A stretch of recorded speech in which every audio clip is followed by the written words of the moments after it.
Hi, welcome to the video. So in this one I'm going to be teaching a Paul Gilbert lick from a handout that he gave me back when I went to Musicians Institute and he was an instructor there in the 80s. I'm also going to show you how you can use his idea to create additional ideas, and I'm going to show one of my own ideas as an example.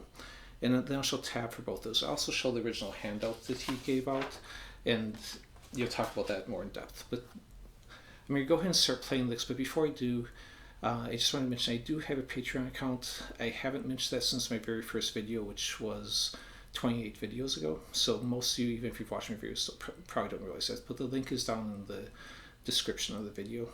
The main reason I created the Patreon account is because I can't monetize my videos until I hit 1,000 subscribers. Right now I'm still under 100, so I really need help with subscribers. That way I can start making some money off these videos, because teaching guitar is my main source of income, and you have to watch the ads anyways, but right now YouTube keeps 100% of the money until I can monetize. So let's go and jump into this. So basically this lick that he's got, it's in the key of E minor or G major. I'm starting in the Phrygian position and playing 6 notes, and then I'm just going to shift forward one note and play in the next modal position, so that would be like a Mixolydian at that point.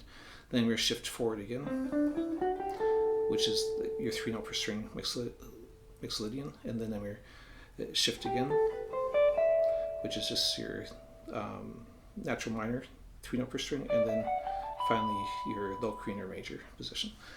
So that's what he's showing on this. Again, the title of the video comes from his title. You can ignore my handwriting there. I was just writing notes back when I was at school there. Doesn't have anything to do with it. PG's favorite easy to pick lick in E minor. So you can see the different positions. Again, I'll show the tablature for all this, and you can see down in Paul Gilbert 1987. That last part he just wrote back an octave, so it's easier to read since it would go off the paper.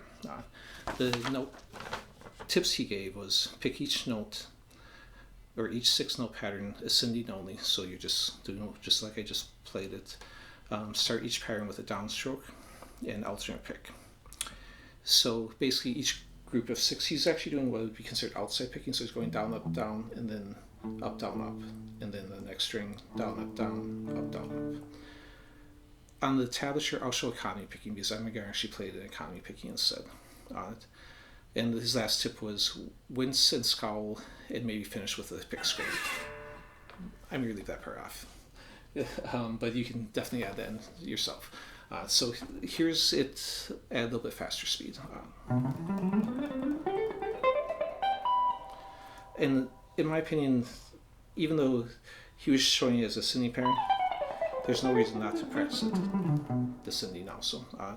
So you can play it both ways. As you can see, it's basically just a scale run on it. So the real benefit to this, I think, is using it as a scale run, meaning that you can improvise within it. So I can take a little piece like that shift and be playing in my Mixolydian position, doing whatever I want, just improvising, and then I can use that shift to get to my next position. So it's a really good shifting exercise. And then if you look at it that way, you could then take it, again, if I'm still in the key of G, I can apply it to any position I want within the key, so any scale position. So I don't have to limit it to just this one where it's written out on it. If you can't get the idea of play 6 notes, shift forward and play 6 notes, and you can also make variations and do stuff like sliding. I'm going to go and show my lick, and then I will show some tips on how to get better with this and how to practice it for the Paul Gilbert one. So I'm going to start off in the same position.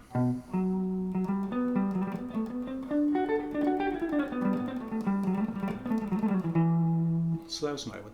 So again, I was using the same positions. I was just creating other licks within them, but still shifting with it. So I'm going to go ahead and show the tablature for it.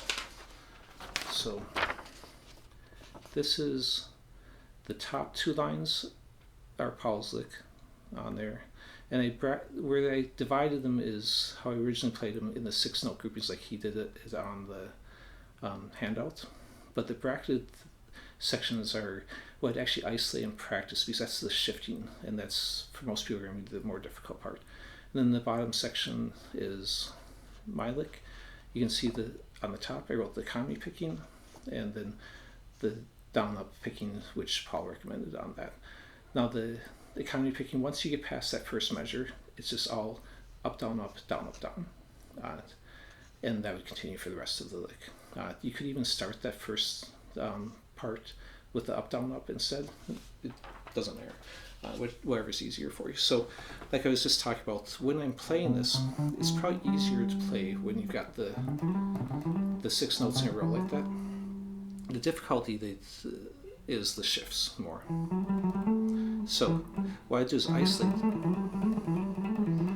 each one of the shifts and just practice those individually at whatever speed you need. So if you have to go really slow to get accurate, do so, and then build up your speed on.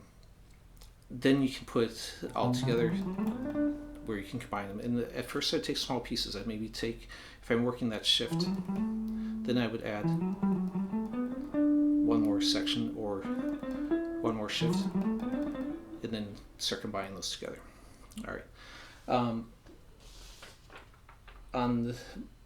I'll go ahead and play my licks slow ones too, so in case you want to learn that, you can do that more easily.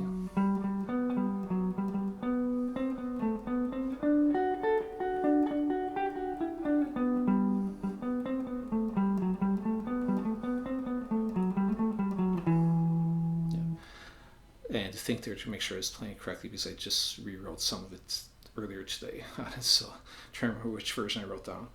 Alright, anyways, thanks for watching, and I hope you liked the video, and check out some of my other ones. Thanks.